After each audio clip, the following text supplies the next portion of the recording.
أيها الناس اعبدوا ربكم الذي خلقكم والذين من قبلكم لعلكم تتقون. أعوذ بالله من الشيطان الرجيم. بسم الله الرحمن الرحيم. الحمد لله رب العالمين والعاقبة للمتقين والصلاة والسلام على رسولنا محمد وعلى آله وأصحابه أجمعين. أما بعد. السلام عليكم ورحمة الله وبركاته. Bizninki hazırki dersimiz, aldığımız dersimizdeki devamı. Hazırki dersimiz Hacer Esved'ninki şekli ve onunki orni Beytullah'ınki nerede?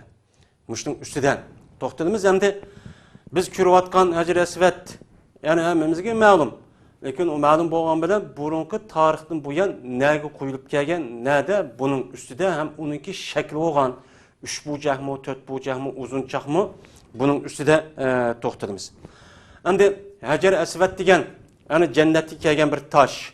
Bu Hajar Asvadniki o'zi mana tavob qildigan shu Ka'baniki yeridan shu Hajar Asvadniki turgan joy 1,5 metr atrofidagi joyga o'rlashtirgan. Bu meni Ka'baniki rukn sharqiy deb atiladigan mushu Safa Marvaginiki teg'iniki Safa teg'iniki dal utturga kelgan shu bujakka meni o'rinlashtirgan meni yerdan 1,5 metr ustunga o'rinlashtirilgan bir nima o tosh. Uni tosh. Shuga o'rni u yerda shuga qo'yilgan ham İbrahim alayhisalom ham Adem alayhisalom shuga qo'yilgan ham payg'ambar salmo men aşağı koygan o'rnichi o'shandi. Bu yerda Ka'baniki bosh tarafida yo'q. Endi bu toshdagi shakli qandoq endi? Yoki 4 tal ya 5 tal ya yo'g'on ya kichikmi? Buni da qandoq degan vaqtning o'zidan biz endi Hajar Asvaddagi hozirgi shakliga qarsak, bu shu yilqi dumbuloq neminiki ichida bir tosh bor endi. U toshdagi qandoq ekanligi bizga hozir ma'lum emas. Chunki endi bu Nemişki ma'lum emas degan vaqtning o'zida ashniki ichida Hajar Asvad bor. Bu yerdagi Hajar Asvadni hamda bu yilqi davomli uni tozalab, davomli mushu ifar, ambar deganidek mushdan narsani u yerga shu chechib turgan bo'lgandikin, mana bu sababdan bu Hajar Asvad u yerda ko'rinish shakli bir oz yo'qolib ketgan.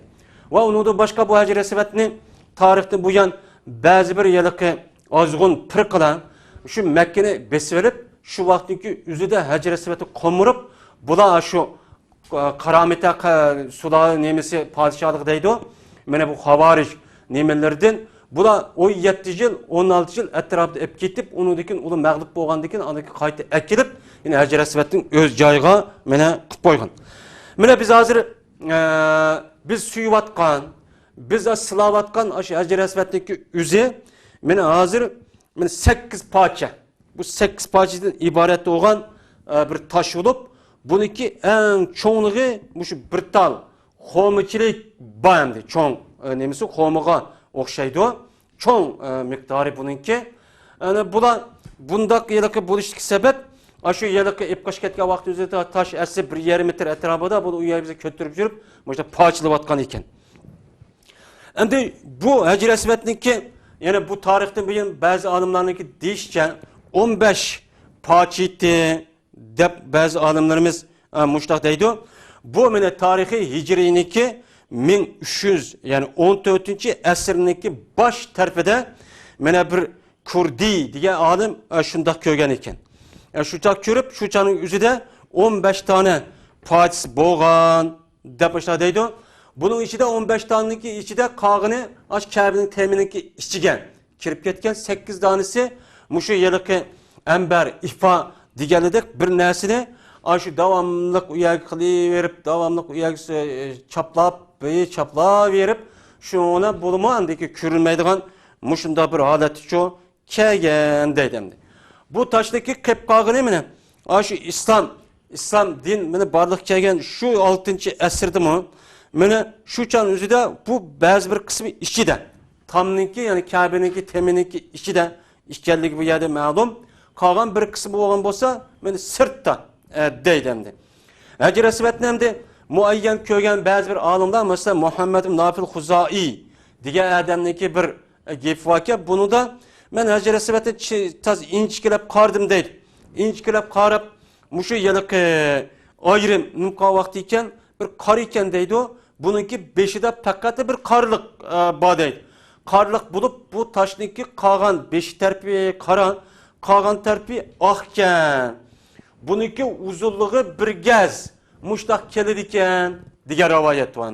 Bir gaz deganimda 70 san, 60 santimetr etrafida mundaqcha keladi. Yine bazı olimlar mesela İbn Alan degan bir olim bor. Bu mana yiliqi Sultan Murat, yani Sultan Murat niki devrde mana 13. qatımda mana bu devrin o'zida shu suv ofati va hokazo bir ishib ketib, Osmanlılar padişahısınınki Sultan Murat degan adamniki devrde şu çağda bu Kabe'ni başka temini elip onundaki kayıt yasaş işi ip bağın. Şu vaktimizde İbn Alan degan adamniki mana men tarihi hicriniki 1040 yılı etrafında yani onundan 300 yıl burunki bir gepken. Şu çağınızda bu adamdaki görüşçe yani bir yarım gaz deydi o. Bir yarım gaz degan hazırki 1 metr etrafında degan gepke bununki to'g'risi anadikin 3 gaz deptemdi. Yani 3 gazniki to'g'risi uzunluğu 1,5 gaz yani 1 metr. Uniki to'g'risi 1 gazniki 3'ten 1. Yani 1 gazniki 3'ten 1 ki mesela 70 san ya 60 san olsa 20 san etrafında muşundaq nemeyken dep yüz küzülen bu adam şu çağda şu Kabe'ninki yılıqı çekip onu başkadan kopağa vaqt üzere şu Hacer Esved'i muşundaq bir şekilde kögen iken. Hem şuna olan bunda kögendeki zamanın ötüşüne bu kemdep bu muşahadatke kelgenti dep mene muşna deydi hem de. Men şu çağın özü de yine hazırki mene şu Hacer Esved'ninki ornu olgan yılıqı bucakke mene hazırki ornuğa şöyle koyup diken. Hem de Hacer Esved'ninki yüzüge kelsek hem de rengi kanda. Mene Hacer Esved'ninki rengi ası Hacer degen taş, Esved degen kara oğlu dendi. Bu kara. Bu kara buluşudan de mene şu itibarı bilen Hacer Esved dep muştaqçı değildi. Muştaq değildi. Bazı bir tarih kitaplarda esa Hacer Esved'ninki yüzü ak deganlama var. Mene bazı bir rivayette Hacer Esved asliden muş qadim ak degan rivayet var. Yine bir rivayette appak kümüştek degan rivayet var. Yine bir rivayette hem de bu süttümü ak degan bu da bir rivayet var. Yani bu rivayetke asasen neymi için bu ak taşnınki yüzünü kara taşlap atılıp kalıdı o yani Hacer Esved'de dese bununki sebebi mundak. Bunun asası Peygamber sallallahu aleyhi ve sellem'ninki hedisi de şunda bir hedisi var. Peygamber sallallahu şuna degen Beni Adem'ninki yani Adem ballarınınki hatalıkları bu hatalık mene Hacer Esved'i karaytıvattı degen hedis bunu İmam-ı Turmizi rivayet kılıp bu hedisteki yüzünü sehi degen. Ana oğan diken bu taşnınki yüzü asli cenneti düşken vakti yüzü de ak ama kim Adem balları yani insanlar günah kılış arkalık bu günahınki sebebi de bu aktaş karup ketken diyen bu hadiste bu çıkıdandı. Bu hadisten başka bir kuşlandırdığan bir hadis neymi yok. Hem de şundan ak ikenligi de bazı alimler şu Hacer Esved'deki ak ikenligini şu çağda köygen alimlerimizin baban. Mesela Allame İzzettin Cemaat diyen mene tarihi hicriniki 708. yılı mene şu Hacer Esved'ninki ak ikenlik muşundak izini men köygendim. Bunu da ak uşak muşda appak noktada baken kiyen anladıyken baş köygende muştak değil. Kin köyge vakti yüzde karsan burun kalan köygen yani karlıktan yani aklıktan bu kemip gitip yani karlıgıcık aklığı azlap gitipti dep muştak diyen bu adamma. Ve onun başka Allamat İbni Halil diyen o adamı şu Hacer Esved'ninki yüzü de mene şu Kabe'ninki dervasının elimizde appak bir üç dana bir noktani bu yani köygenligini deydemdi. Bu adamda yoğun bir neymi okşaş, konakka okşaş şundak bir ak ikenligini şundak köygençi idim. Depmişta bir rivayet var. Ana oğan diken biz muşu hadis, muşu rivayetke asasen bu aslida oq tosh bo'lib, insonlarniki xatolik o'tkazish sababidan bu toshninki bilan ashish nemasi qor shakliga aylanib qolgan. Qor shakliga aylanib kirib, shuni bu tosh mana bu yilqi qora tosh deb atalganligi bu yerda ma'lum. Ana o'g'aniki buni asosan toshning asli oq, keyin anidan mushunda ish qilavergandiki buningda qorliq ishchi bo'lgan va undan boshqa bu Hajar Aswadninki yana aşı sinchilab qarg'a vaqt o'zida oqliq ashadi chiqib turdi ekan endi. Mana chiqib turdi ekan, endi qolgan tarbi qora bundaqchi bo'ladi ekan. Ya'ni bu nemiz-ku bu endi. Endi xo'sh, bu Hajar Aswadninki o'zi mushundaq ulug' bir tosh ekan. Ulug' tosh bo'lib, bu ulug' toshniki xususiyati mana bu nima deydi endi. Bu Hajar Aswadninki xususiyati alohidligi normal bir toshga o'xshashchi emas. Bu toshniki o'zini mana payg'ambar sallallohu alayhi va sallam o'zi mana nima qilgan, o'zicha qo'ygan. Mana u uningdan boshqa mana hajdan iborat bo'lgan bu faoliyatni, bu farzi qilgan vaqt o'zida Ka'bani tavob qilamiz. Tavob qilgan vaqt o'zida mana Hajar Aswadni agar imkon bo'lsa suyib, har bir qator shu aylanib shu kelgan vaqtda imkon bo'lsa suyibchi o'tish. Agar imkon bo'lmasa qo'l bilan silab o'tish. Mana umi bo'lmasa anadagi o imkon bo'lmasa shu kelgan vaqtda qo'lni ishorat qilib mushdachuq mengish. Mana buniki mushda ikkaligi payg'ambar sallallohu hadislarcha sabit bo'lgan. Endi buningda endi agar qisqinchochilik bunda bo'lmasa ishta qilish kerak, ammo qisqa undaq qilib ketsa, o'chan o'zi ishorat qilib jiroqdan bunda mansaqchi bo'ladi. Buniki mana yeni bir alohidlik, mana bu nima bo'lsa yeni bir alohidlik, mana bu yilqi Hajar Aswadninki o'zi mana Baytullohninki eng ulug', ya'ni Baytulloh Ka'baninki sharq tarafidagi yana Safa tarafiga qaragan bir bujakdandi. Bu bir nima bo'lgan bo'ladi? Alohidlik bo'lgan bo'ladi endi. Yeni bir alohidlik endi Hajar Aswadninki qani bo'lsa mana har qanday bir odam Ka'baga borib tavob qilaman deydi ekan, tavobiniki o'zini jazman Hajar Aswaddan boshlaydi. Boshlab kelib 7 qata meni tavob qilgan vaqtda 1 deb hisoblanadi, 2 3 tavob bo'lmaydi. 7dan qiladi. Buniki umumiy ismini 7 qilgan tavob deb atanadi. 1 tavob bo'ladi. 2 3 4 qilgan tavob bo'lmaydi. 7dan tugab bo'lgandan keyin yeni 7dan, yeni tugab bo'lgandan keyin 7dan qilish kerak. Bu tavobniki boshlanishi bilan Hajar Aswaddan boshlab tuyishimi yeni Hajar Aswaddan mana boshlanadi. Bu nima bu? Mana bu mana shu Hajar Aswadninki nihoyat afzal bir alohidlikni bildirdi. Yeni bir alohidlik endi bir odam Hajar Aswadninki o'zini silsa, payg'ambar sallallohu alayhi va sallamniki hadisida Rahman taolaniki qo'lini silgandakchi bo'ladi degan nima hadislar bor endi. Buni asosan Alloh taolaniki qo'li yo'q. Ya'ni demak Allohninki qo'liga so'ygandek bo'ladi degan gap bo'ladi endi. Unda o'g'andiki bu Hajar Aswadninki men afzal meni alohidligicha bu endi. Endi yeni birisiga anadikan bu Hajar Aswadda aslida yurib turadigan bir nur bor. Buningda payg'ambar sallallohu hadisida ham mavjud.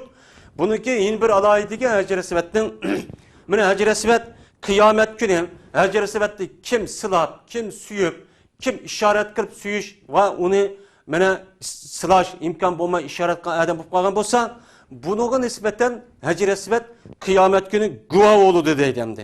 Ey Alloh, ma adam meni uchun so'ygan, meni uchun silgan deb til chiqib mana ko'z chiqib ko'rib, til chiqib so'zlab mushtaqcho qiladi deydi endi. Yeni bir alohidlik payg'ambar sallallohu hadisida mana Hajar Aswad, mana Hajar Aswad kim so'ydi ekan, kim ashundaq silaydi ekan, imkon bo'lsa, mana ya ishorat qildi ekan jirohyadan bu Hajar Aswad u odamni shafaat qiladi, ya'ni Allohning oldida shafaat qiladi degan mushtaq hadischi bor endi.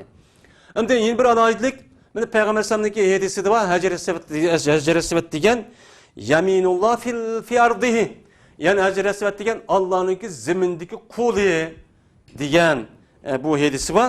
Bunga nisbatan aynan qo'li emas, ya'ni shundaq ulug' demakchi endi. Mana bu Hajar Aswadniki alohidligi mana mushundan iborat. Bu alohidlik boshqada nim qilinmaydi endi. Endi bir sig'anadekan har qanday bir odam, musulmon bo'lgan odam bilan bu bir omonat bo'lgan bo'ladi Allohning yer shariga kan bir amanet şekilde nemkan buludu.